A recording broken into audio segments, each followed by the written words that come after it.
ایک دوست نے سوال کیا ہے کہ ہمارے امام صاحب کہتے ہیں کہ عصر اور عشاء کی پہلی سنتیں جو غیر موقدہ ہوتی ہیں ان میں درمیانی اتحیات پورا پڑھنا ہوتا ہے اور تیسری رکعت ثنا سے شروع کرنی ہے، تو اس کے لیے کیا حکم ہے؟ تو جناب عرض یہ ہے کہ جو آپ کے امام صاحب فرما رہے ہیں وہ درست فرما رہے ہیں۔ سنت غیر موقدہ یا نوافل کوئی بھی 4 رکعت والی نماز جب آپ پڑھیں گے تو اس کا درمیانی اتحیات پورا پڑھا جائے گا۔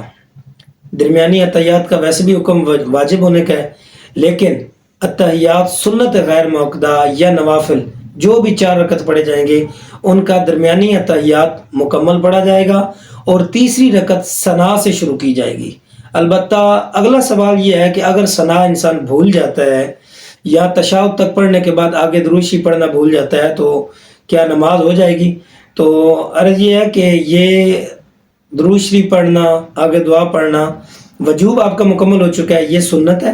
اسی طرح ثنا پڑھنا سنت ہے، جان بوجھ کے نہیں چھوڑنا چاہیے، لیکن اگر بھولے سے رہ جاتی ہے تو نماز بغیر سجدہ سہو کے مکمل ہو جائے گی۔